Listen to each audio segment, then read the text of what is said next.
우리의 죄를 완전히 단번에 영원히 용서하시기 위하여 희생의 제물로 당신의 생명을 내어주신 우리 예수님이십니다. 또 예수님을 아낌없이 우리에게 내어주신 아버지 하나님, 우리 하나님을 찬양합시다. 할렐루야. 아멘. 네, 우리나라 하나님께서 지켜주시고 지금은 모든 나라의 걱정거리지만 때가 되면 모든 나라가 존경하고 또 깜짝 놀랄 만한 위대한 나라로 변화되는 그날이 올 줄로 믿습니다. 그런 나라를 이루기 위하여 우리 하루하루 살고 있습니다. 한 주간 수고하신 우리 성도님들 축복하며 격려합시다. 한 주간 수고 많으셨습니다.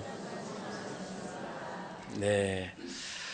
지금은 사순절 기간을 지나가고 있습니다. 부활절 전까지 40일 주일을 뺀 그 기간 동안 예수님께서 왜 오셨을까? 아니, 예수님은 누구실까? 왜 오셨고 나를 위하여 무엇을 하셨을까? 나와 주님은 무슨 관계이며 나는 어떻게 살 것인가? 이것을 더 깊이 묵상하는 때가 바로 사순절 기간입니다. 그래서 오늘 성도는 누구이며 또 무엇에 힘써야 될 것인지를 함께 깨닫기 원합니다. 여러분, 성도 하면은 거룩한 무리, 예수 믿는 사람들을 가리켜 성도라고 합니다. 그러면 성도는 누구인가라고 할 때 오늘은 두 가지로 우리는 답을 할 수 있을 것입니다. 성도란 바로 나란 예수님을 하나님의 아들로 믿는 사람, 예수님을 그리스도로 믿는 사람입니다. 한번 더 합시다. 나는 예수님을 하나님의 아들로 나의 그리스도로 믿습니다. 아멘. 이 고백이 우리 인생을 근본적으로 바꾸게 할 것입니다. 그러므로 우리는 이 하나님의 두 가지 모습, 즉 예수님께서 하나님의 아들이 되신다는 것은 하나님과의 관계를 말하고 예수님께서 나의 그리스도가 된다는 것은 예수님과 사람과의 관계를 뜻합니다.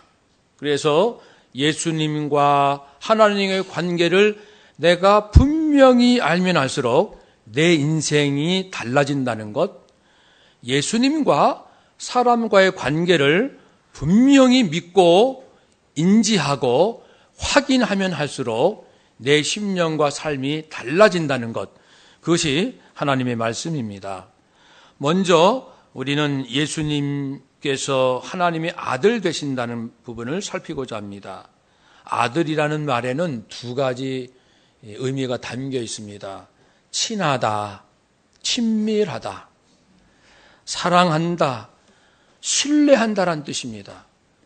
그래서 예수님이 하나님의 아들 되심은 아버지 하나님께서 아들 예수님을 사랑하고 신뢰하고 무척 친한 관계라는 뜻입니다.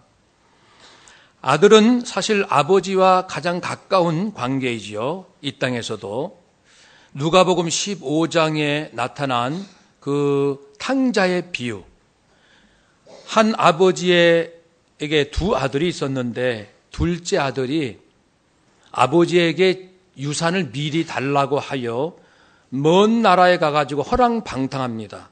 그래서 거지 꼴이 돼서 돌아올 때 아버지는 그 아들이 언제 돌아올까 늘 동구 밖에서 기다리며 마침 멀리서 오는 그 아들을 알아보면서 발바닥이 보이도록 달려가서 아들을 안고 울며 입맞추며 잘 왔다, 사랑한다, 고생했다 안아주시는 그런 아버지의 모습, 즉 하나님 아버지의 모습을 보여줍니다.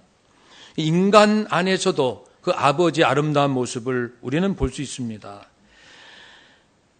이전에 우리가 기억하는 사람이 있을 거예요. 그 아들을 위해서 보통 사람이면 할 수 없는 일을 이 아들과 함께한 아빠가 있습니다. 그 아버지의 이름은 딕입니다. 나이가 65세고 아들은 43살, 22살 차인데 이 아들은 태어날 때 탯줄이 목을 감았기 때문에 뇌 산소 부족으로 태어났습니다. 평생 식물 인간으로 살 수밖에 없다라는 선고를 받았지만 이 아빠는 포기하지 않습니다. 아들에게 글을 가르칩니다. 컴퓨터로 대화를 합니다. 말을 못하니까 입으로 후 불어가지고 단어를 입력시키는 그런 컴퓨터를 이용해서 서로 대화를 합니다. 그런 아버지의 놀라운 헌신으로 아들은 미국 보스턴 대학을 졸업하게 됩니다. 그런데 어느 날 이 아들이 컴퓨터에 뭐라고 쓰냐면은 달리고 싶어요. 달리고 싶다. 달렸으면 좋겠다. 그 글을 보는 순간 아버지의 마음이 울컥하죠. 아, 내 아들이 달리고 싶어 하는구나. 이 세상을 마음껏 달리고 싶은 그런 마음이 있구나. 거기에 마음이 너무 아프기도 하고 그 아들의 마음이 와 닿아서 다니던 직장을 그만두고 이제 아들과 함께 아들의 소원을 풀어주기 위해서 보통 사람도 도전하기 힘든 철인 3종 경기에 도전합니다. 인간의 한계에 도달하는 수영과 사이클, 마라톤에 출전합니다. 사람들이 미쳤어, 당신. 정상인도 아니고 식물 인간 같은 아들의 몸을 가지고 출전하다니. 그렇게 조롱하고 만류했지만 아버지 마음속에는 오직 한 가지. 아빠 달리고 싶어요. 그 한마디 견딜 수 없어서 실행합니다.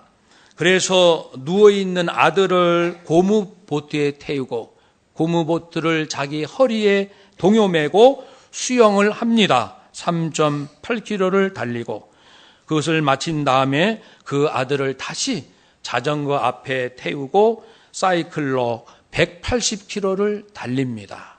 아, 그때 아들은 아마 굉장히 좋았을 거예요. 바람을 느끼면서 달리는구나. 야, 시원하다. 정말 좋다. 기뻐했을 겁니다. 이 아빠도 비록 자기도 힘들지만 분명히 이 자전거 앞에 탄 아들이 무척 행복하고 기뻐할 거야. 그걸 느끼면서 신이 나서 달립니다. 그것을 마친 다음에 다시 아들을 휠체어에 태워서 자기는 뒤에서 밀면서 42.19km를 끝까지 완주합니다. 그래서 하와이 코나 대회에서 이것을 마쳤을 때 그는 그 대회의 전설일 뿐 아니라 전 미국의 영웅이 되었습니다. 사랑하는 여러분, 아들을 사랑하는 아버지의 사랑이 그렇게 위대하구나. 인간의 아버지의 사랑도 그러한데 이제 우리가 사순절 기간 동안 깊이 묵상할 것은 아버지 하나님께서 아들 예수님을 얼마나 사랑했을까? 그 사랑을 묵상하는 겁니다.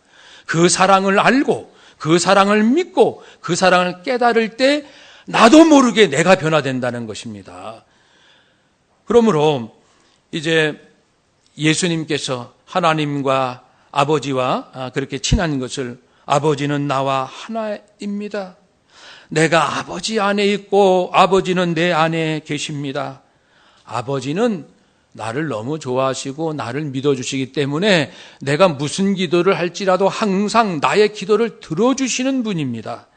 나는 언제나 무슨 생각을 할지라도 내 아버지를 어떻게 하면 영화롭게 할까? 어떻게 하면 하나님께 영광을 돌릴까? 나는 그 생각만 하고 아버지 또한 나를 영화롭게 하기 위하여 그렇게 하시는 분입니다. 이 두 분 사이에 그 하나됨, 친밀함을 우리가 묵상해야 합니다. 또 아들이라는 그 말 속에는 준다, 나눠준다, 공유한다라는 의미가 담겨 있습니다. 아버지의 것을 아낌없이 아들에게 주는 것이지요. 아버지 하나님은 아들 예수님에게 세 가지를 주시죠. 한번 따라 합시다. 나라와 권능과 영광. 그래서 아버지 하나님은 아들 예수에게 하나님이 통치할 수 있는 그 하나님의 나라를 아들 예수님에게 온전히 위임하십니다.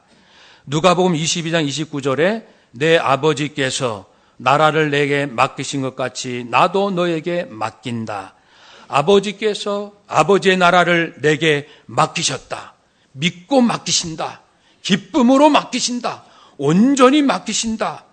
그러니까 하나님께서 아들 예수에게 당신의 그 나라를 기쁨과 그 기꺼이 맡기시는 그 두 분과의 관계를 우리는 사순절 기간 동안에 묵상해야 합니다. 그렇게 넘겨주시는구나. 나라를 그가 통치할 수 있는 그 모든 것을 넘겨주시는 그 모습. 또한 아버지 하나님은 아들 예수에게 권능을 넘겨주십니다. 마태복음 28장 18절에 예수께서 나와 말씀하여 이르시되 하늘과 땅의 모든 권세를 내게 주셨으니 너희는 가서 모든 민족을 제자로 삼아 아버지와 아들과 성령의 이름으로 세례를 베풀고 내가 너희에게 분부한 모든 것을 가르쳐 지키게 할지어다. 보라, 내가 세상 끝날까지 너희와 항상 함께 있으리라 하시니라. 하나님께서는 하늘 땅 모든 권세를 아들인 나에게 주셨다라고 말씀했습니다. 그러니까 하나님께서는 모든 것을 주시는 거예요. 한번 더 합시다. 하나님께서는 당신의 모든 것을 아들 예수에게 주셨습니다. 아멘. 그 부분을 우리가 묵상해야 돼요. 하나님과 예수님이 그렇게 사이가 좋으시고 서로 사랑하시고 서로 신뢰하실 뿐 아니라 막 주고 싶어 하시는 거예요. 나라도 줄게, 권능도 줄게, 영광도 줄게. 그 아버지의 하나님의 마음, 그것을 받으시는 예수님의 마음, 서로 주고받고 하시는 두 분 사이의 그 마음을 우리가 묵상하고 그 깊이를 깨닫는 것이 필요합니다. 영광도 마찬가지죠. 히브리서 1장 1절에서 3절 말씀에 옛적의 선지자들을 통해서 여러 부분 여러 모양으로 우리 조상 이스라엘에게 하나님께서 말씀을 하셨는데 이제 마지막 역사의 때가 되어 마지막은 예수님의 초림부터 재림까지가 역사의 마지막입니다. 이제는 예수님을 통해서 내가 이제 이 말씀을 백성들에게 전할 것이다. 그리고 예수는 누군가? 이는 하나님의 영광의 광채시다. 예수님은 하나님의 영광을 그대로 안고 계신 분이다. 예수님은 하나님의 거룩하심, 그 찬란한 존귀한 사랑과 거룩과 진실과 선하심과 그 하나님만이 안고 계시는 거룩한 영광을 그대로 받으신 분이시다. 그리고 그 아버지의 영광을 다시 뿜어내시는 분이시다 라는 뜻입니다. 그래서 우리는 하나님께서 그 영광을 아들 예수에게 주시는 아버지의 그 마음을 이해해야 할 것입니다. 이것을 우리는 지나가면 몇 번이면 묵상할 것이지만 하나하나를 되씹고 다시 되새김질하는 거예요. 하나님과 예수님은 얼마나 친한 관계이실까? 얼마나 좋은 관계일까? 얼마나 서로 사랑했을까? 얼마나 서로 신뢰했을까? 얼마나 표현할 수 없을 만큼, 견딜 수 없을 만큼 서로를 안고 계셨을까? 어떻게 하나님께서는 모든 나라와 권능과 영광을 아들에게 온전히 내어주실 수가 있으셨을까? 그 부분 아버지의 마음도 묵상하고 예수님의 그 마음도 묵상하고 그렇습니다. 예수님이 누구신가? 성도는 예수님은요 하나님의 아들이십니다. 이 고백 한마디 속에는 그러한 그 담겨있는 내용이 가슴으로 뜨겁게 느껴져야 합니다. 예수님은 하나님의 아들이십니다. 예수님은 하나님과 뗄래야 뗄 수 없는 관계요. 하나님과 예수님의 관계는 인간의 어떤 관계, 아무리 친밀하다 할지라도 그것을 흉내낼 수 없는 완벽한 서로 하나됨의 사랑의 관계이십니다. 그것을 저는 믿습니다. 그리고 하나님 아버지께서 아들 예수에게 당신의 모든 것을 아낌없이 주신 그것을, 그 사실을 나는 믿습니다. 이것이 성도입니다. 성도만이 이것을 믿는 거예요. 다시 한번 더 합시다. 예수님은 하나님의 아들이십니다. 아멘. 그래서 우리 직장생활 하며 학교생활, 가정생활 하다가 지치고 힘들 때 그 무엇보다 이 부분을 묵상해야 돼요. 내가 속상하고 낙심되고 그리고 억울하고 분한 마음이 생길 때 조용히 눈을 감고 하나님, 예수님은 하나님의 아들이십니다. 예수님은 하나님의 아들이십니다. 예수님은 하나님의 아들이십니다. 이렇게 두 분의 관계를 깊이 묵상할 때 나중에 말씀드리겠지만 나도 모르게 달라지는 역사가 일어날 것입니다. 크게 두 번째로 우리가 묵상할 것은 예수님은 그리스도이십니다. 예수님과 인간 관계는 예수님이 우리의 죄인들의 그리스도 되신다. 한번 따라합시다. 예수님은 나의 그리스도이십니다. 아멘. 그리스도는 기름 부음 받은 자다. 그런 뜻이죠. 헬라어로는 크리스토스, 히브리어로 메시아, 그리스도. 나에게 그리스도 되신 분이에요. 예수님은 내 그리스도, 나의 메시아라는 것을 나는 믿습니다. 그게 성도입니다. 이 기름 부음 받은 자는 세 종류의 사람이 있습니다. 첫째는 왕입니다. 두 번째는 제사장, 그리고 선지자입니다. 구약에 하나님께서는 당신의 나라와 당신의 권능과 당신의 영광을 왕과 제사장과 선지자를 통하여 뿜어내셨습니다. 뿜어내셨어요. 그래서 왕이 제대로 왕 노릇하면, 제사장과 선지자가 제대로 자기 역할을 감당하면 그 결과로 하나님의 역사가, 하나님의 영광이 막 드러나는 거예요. 하나님의 나라가 이스라엘 백성 안에 이루어지는 거예요. 아니, 그런데 인간 중에 뽑힘받은 왕과 제사장과 선지자가 온전치 못하여 오히려 범죄하고 하나님의 뜻을 어기고 불순종함으로 말미암아 하나님의 계획이 어그러지는 거예요. 하나님의 나라와 영광과 권능이 무너지고, 그리고 오히려 욕된 것으로 세상에서 조롱받는 하나님이 된 거예요. 그러니 이제 하나님께서는 예수님을 이 땅에 마지막 보내셨습니다. 그래서 사랑하는 아들이 이제는 흠이 없는 온전한 왕과 제사장과 선지자 역할을 하도록 부탁을 하셨고, 예수님은 그 일을 감당하기 위하여 이 세상에 오셨습니다. 예수님은 완전한 왕으로 오셨습니다. 그런데 누구를 위한 왕입니까? 나를 위한 왕이에요. 왕은 통치자입니다. 누구를 통치하시는 거예요? 예수님께서 이 땅에 오셔서 나를 통치하시는 거예요. 이 사실을 우리는 믿어야 돼요. 예수님은 누구시냐고요? 그리스도이신데 왕으로 오신 분이에요. 다스리시려고, 저를 다스리시겠다고 오셨어요. 저는 이 사실을 믿습니다. 이것을 진실로 믿을 때 내가 달라진다는 것입니다. 한번 따라합시다. 예수님은 나를 다스리시기 위하여 왕으로 오셨습니다. 아멘. 회사에, 그리고 또는 이 사회에 지도자도 있고 많은 통치자도 있지만 나를 다스리시는 왕은 누굽니까? 예수님이시다. 저는 그걸 믿고 있습니다. 그래야 성도입니다. 우리 가정은 예수님이 통치하십니다. 예수님이 우리 집의 주인이십니다. 예수님은 제사장으로 오셨어요. 완전한 제사장. 제사장은 제사를 지내어 죄의 용서를 받게 하는 중보의 역할을 합니다. 우리 예수님은 당신이 친히 제물, 나 대신 저주받아 죽는 제물 되셨을 뿐 아니라 하나님께 나의 죄를 가지고 가셔서 용서를 받아내시는 제사장의 역할을 하셨습니다. 완전한 제사장입니다.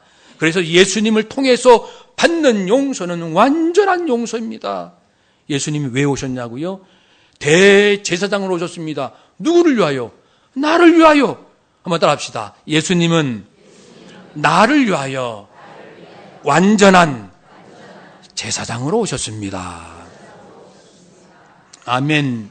그러므로 내가 이 사실을 알면 나의 죄와 허물과 연약함, 병든 내 인생, 이것을 주님 앞에 가지고 나가면 주님께서 안아주시고 위로해 주시고 같이 아파해 주시고 이 아픈 부분을 하나님께로 올려드려서 하나님의 권능으로 내가 치유받을 수 있도록 이 중보의 역할을 해 주십니다.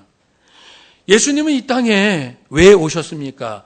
완전한 선지자로 오셨습니다. 선지자는 말씀을 전하는 자입니다. 아버지의 뜻을 깨우쳐 주는 역할을 하는 사람입니다. 예수님은 선지자로 오셨어요. 누구에게 말씀을 전하려고? 나에게 전하시려고. 한번 더 합시다. 예수님은 나에게 말씀을 전하시려고 선지자로 오셨습니다. 아멘. 그러니까 예수님을 만나면 말씀을 들어야지요. 말씀을 하시겠다고 오셨어요. 정거나 아무개야 아무개야. 예수님이 나를 부르시는 것은 할 말이 있단다. 내 말 좀 들어보렴. 그래서 언제나 예수님 마음으로 들어가면 내게 필요한 말씀, 내가 살아날 말씀, 내가 위로받을 말씀, 세상이 아무리 나를 짓밟고 욕을 하고 나를 조롱한다 할지라도 하나님, 예수님께서는 아버지께서 나를 어떻게 보시는지, 하나님께서 나를 어떻게 존귀하게 보시는지를 알려주시는 말씀을 들려주시겠다는 것입니다. 혹 잘못한 것이 있으면은 정거나 네가 참 오랫동안 잘못된 습관을 아직도 끊지 못하고 있구나. 내가 얼마나 마음이 아픈지 모른다. 너도 힘들지. 내가 너를 도와주겠다. 용기를 내어라. 라고 격려도 해 주십니다. 사랑하는 여러분, 예수님께서 나를 위하여 완전한 왕으로 오셨다는 모습은 마태복음에 잘 나와 있습니다. 마태복음의 모습에 얼마나 예수님은 권세 있는 모습으로서 모든 만물과 죄인과 귀신의 영의 세계도 통치하시는 모습을 보여주십니다. 예수님만 만나면 걱정 없다는 것을 알 수 있습니다. 예수님께서 나의 허물, 나의 죄됨, 부끄러움을 가지고 하나님 앞에 가지고 가셔서 내가 용서받게 하시는 이 제사장의 모습은 히브리서에 잘 나와 있습니다. 그리고 예수님께서 내게 오셔서 너는 지금 너의 상태가 이러하구나. 네가 잘하고 있는 것은 이것이고 잘못하고 있는 것은 이것이야. 내게 부탁하고 싶은 것은 이것이며 네가 잘하면 내가 이렇게 상을 줄게. 라고 그 사사건건 인생의 희노애락, 인생의 대소사를 막론하고 언제나 오셔서 내게 필요한 것을 말씀해 주시는 예수님의 모습은 요한계시록에 특별히 계시록 2장 3장에 잘 나와 있습니다. 사랑하는 여러분, 그러니까 지금 이 사순절 기간 동안 예수님이 누구신가? 예수님은요 그리스도이십니다. 메시아세요. 기름 부음 받으신 자인데 나를 위하여 오셨습니다. 나를 위하여 왕으로 오셨고 제사장으로 오셨고 선지자로 오셨습니다. 나의 모든 인생을 다스리시고 나의 허물을 용서하시고 그리고 내가 지금 어디로 어떻게 살고 있는지를 깨우쳐 주시는 분으로 오셨습니다. 나는 이 사실을 믿습니다. 다시 한번 고백합시다. 예수님은 그리스도이십니다. 아멘. 그러면요, 크게 두 가지 말씀 나눴죠. 사실 이 두 가지만 정확하게 진실되게 온 마음을 다하여 우리가 묵상하고 믿고 고백을 계속한다면 나도 모르게 인생은 달라집니다. 이처럼 예수님은 하나님의 아들로서 하나님과 그렇게 친하신 분이시고 그리고 사랑을 나누신 분일 뿐 아니라 그 나라와 권능과 영광을 받으셔서 그것을 뭐에 쓰시겠어요? 하나님의 나라 권능 영광을 가지고 예수님께서 이 땅에 오셨는데 그걸 뭐 하시겠어요? 어디서?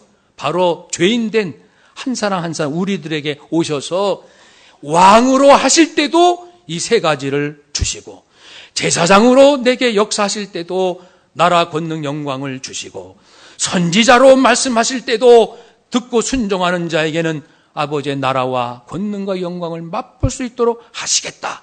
이것이 약속입니다. 그러므로 우리는 예수님을 계속해서 아버지, 예수님은 하나님의 아들이십니다.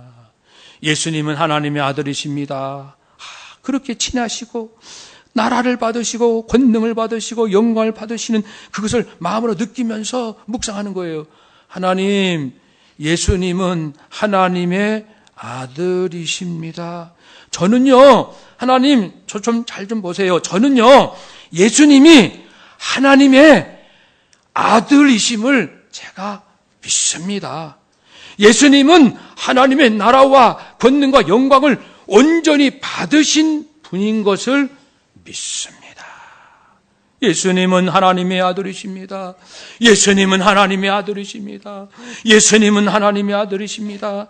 이 부분을 깊이 반복하여 소리내서 조용하게 또는 묵상 속으로 계속 묵상할 때 회사에서 받은 상처, 사람한테 받은 배신감, 여러 가지 고통과 슬픔들이 나도 모르게 그것이 사라지는 거예요. 치유가 되고 회복이 되는 거예요. 그런 역사. 예수님은, 하나님, 제 말씀 좀 들어보세요. 저는요, 예수님이 저를 위한 그리스도로 오셨다는 것을 제가 믿습니다. 알고 있어요. 기억하고 있습니다. 예수님은 저를 위한 왕, 제사장, 선지자로 오셨습니다. 제가 그걸 믿고 있습니다. 그 믿음은 하나님이 아십니다. 그래서 어떻게 될까요? 그러한 고백을 하는 자, 믿는 자, 요한복음 16장 27절, 너희가 나를 사랑하고 또 내가 나 예수가 하나님께로부터 온 줄을 믿느냐?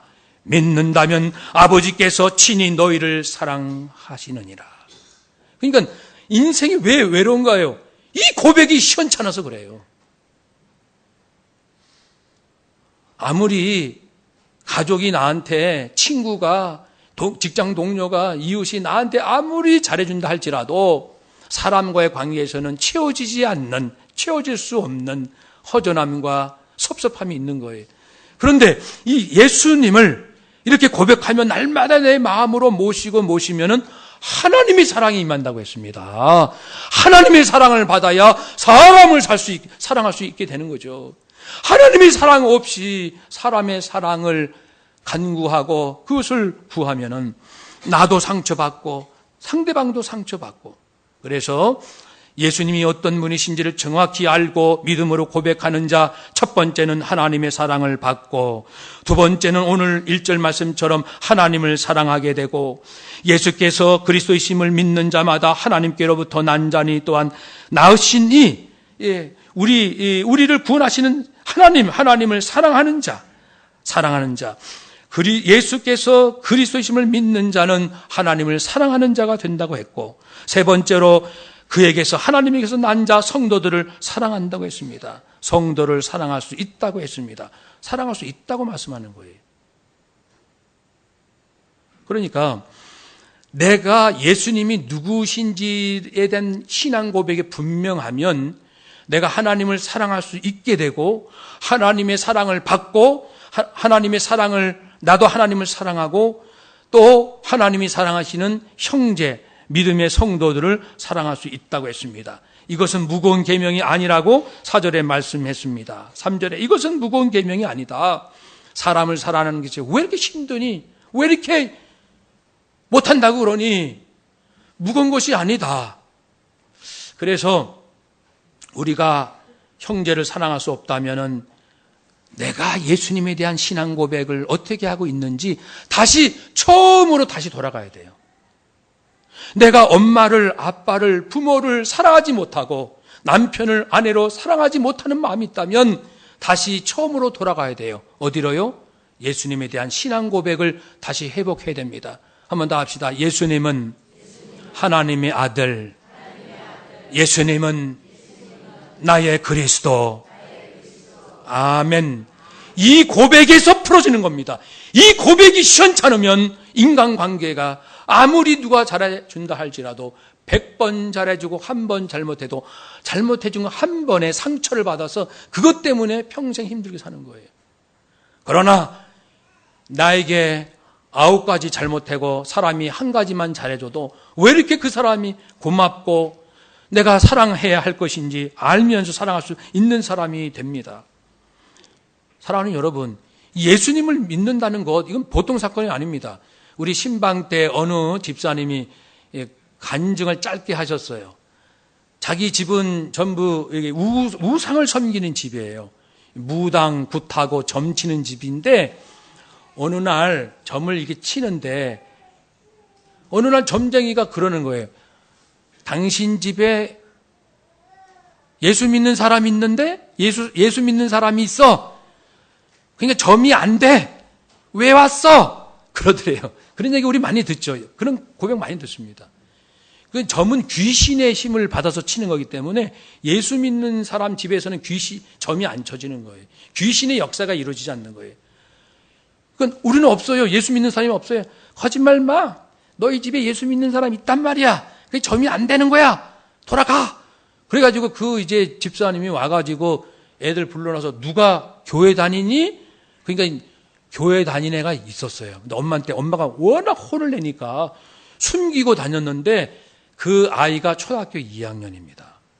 귀신이 아는 거예요. 이 집에는 예수 믿는 아이가 있다. 예수 생명이 이 가정 안에 있다. 사랑하는 여러분, 우리가 볼 때는 초등학교 2학년 아무것도 아닌 것 같죠? 어리고 뭘 알겠어요? 야, 네가 하나님 말씀을 알면 얼마나 알아? 아닙니다.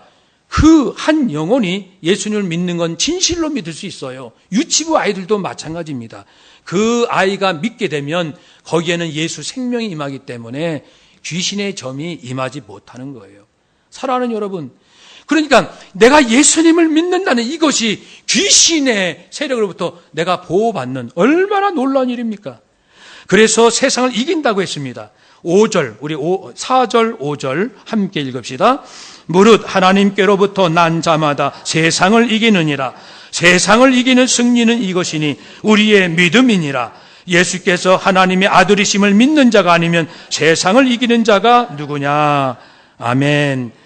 누가 세상을 이깁니까? 세상은 여기서는 사탄을 의미합니다. 어두움을 지배하고 어두움을 일으키는 어둠의 영의 근원 사단을 누가 이길 수 있겠느냐? 대통령이 이깁니까? 미국 대통령이 사탄을 이길 수 있습니까? 유럽 연합이 사탄을 이깁니까? 아니면 중국의 시진핑이 사탄을 이길 수 있습니까? 사탄은 누가 이기냐면 예수 믿는 초등학교 2학년이 이겨요. 믿습니까? 예수 믿는 사람이 이기는 거예요. 그래서 세상을 이긴다는 것은 어둠의 영들이 이제 영혼들을 공격하고 그 영혼을 빼앗아가는 모든 것으로부터 예수님이 지키시고 보호하시니까 누가 대적하고 누가 고발하고 누가 정죄하리요? 예수 그리스도 안에 있는 그 사랑을 아무도 빼앗아갈 수 없다고 말씀했습니다. 사랑하는 여러분, 우리가 예수님이 누구이신가의 신앙 고백을 다시금 처음 믿는 초신자의 마음으로 돌아갑시다. 초심으로 돌아갑시다. 안다라고 쉽게 말하지 맙시다. 나는 하나님과 예수님의 사이를 알아. 예수님은 하나님의 아들이시잖아. 이렇게 말하지 맙시다. 그렇게 표현될 성질이 아닙니다.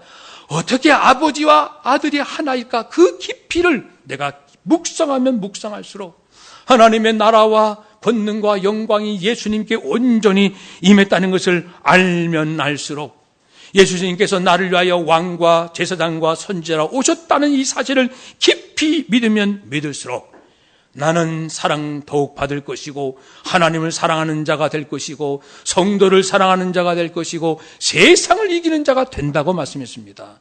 이것을 회복해야 합니다. 주님을 압시다. 심써 우리 예수 그리스도를 아심으로 승리하시는 우리 사순절 되시기를, 사순절 기간이 되기를 주의 이름으로 축복합니다. 아멘. 기도하겠습니다.